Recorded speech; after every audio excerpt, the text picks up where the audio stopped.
Hey everybody, it's Susan back with another movie review. I am so tired still from yesterday being Christmas, but I decided get on there and just make your video because I know my viewers expect it. All right, so let's get right into it. I saw Bumblebee on Christmas Eve. I had went prior to that. I went on actually the opening night with my family because we wanted to see it so badly and the theater lost power. And I was so upset because there's so many movies out right now. And any time that like is wasted time just like makes it that more hectic to like watch the movies.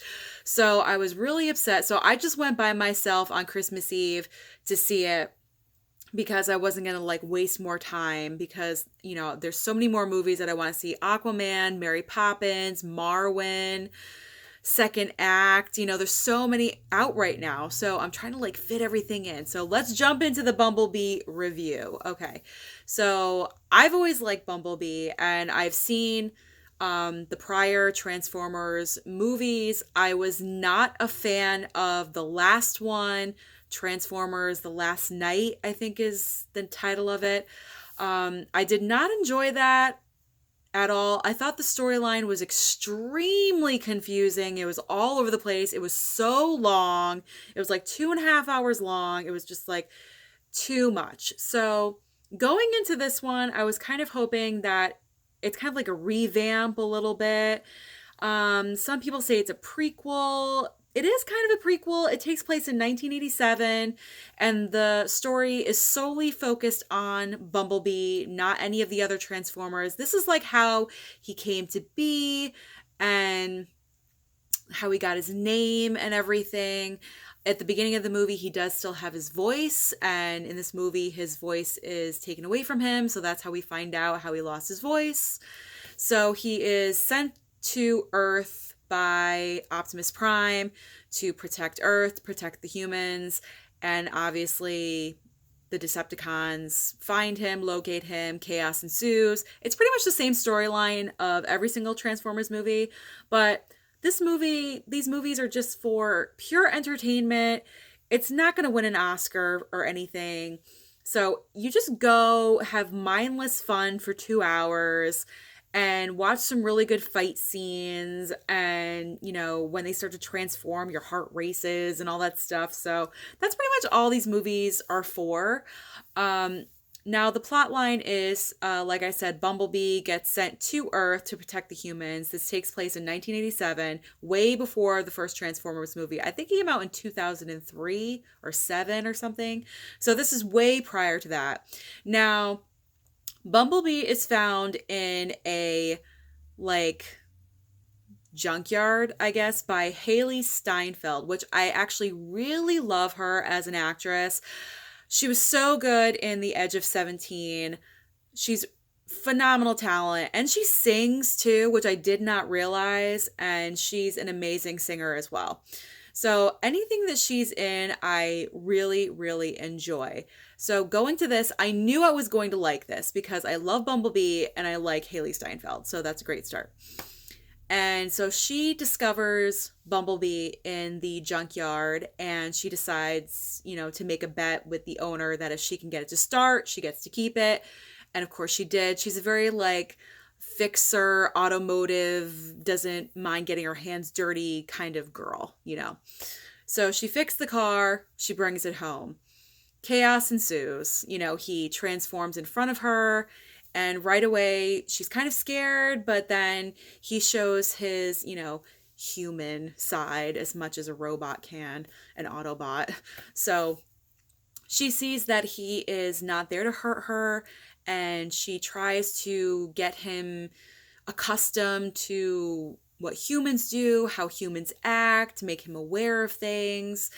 And it's really like, kind of like saving her life in a way. She's very depressed. Her father passed away.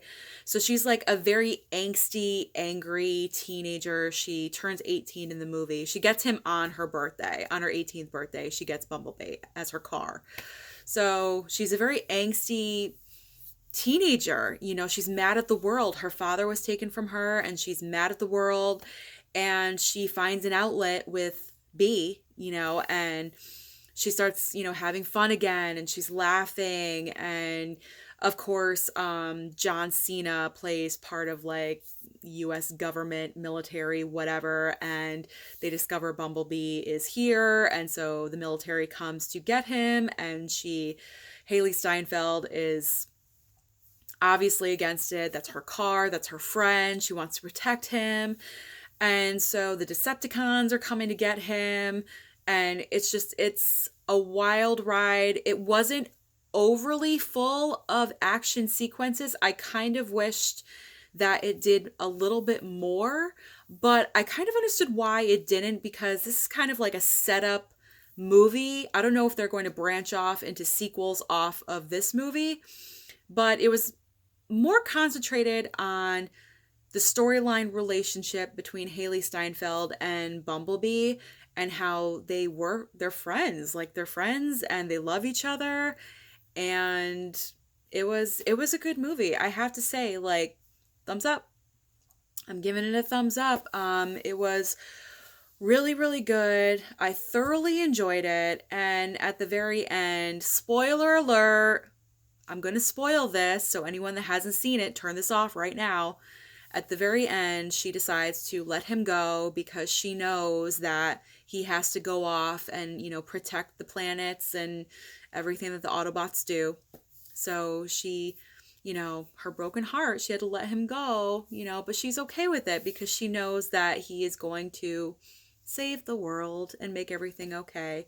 So it was a really good movie. She gave a good performance, and Bumblebee was awesome. What can I say? All right. However, my personal theory is if they do another spin-off of Transformers, which they probably will, then I'm kind of hoping that they're going to age Haley Steinfeld's character to the age that she would be right now.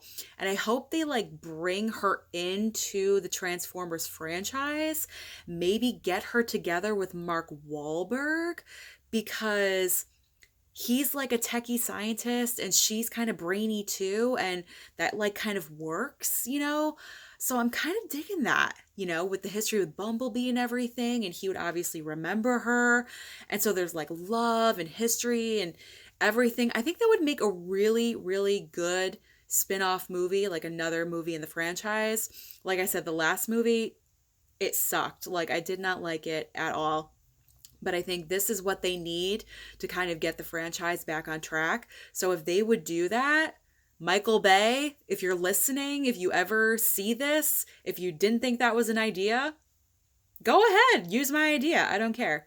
All right, so that is my review of Bumblebee. Give it 2 thumbs up. It was a great movie for the holidays. And I will see you in my next review. Subscribe to my channel and hit the bell for future notifications of any other videos that I do. All right.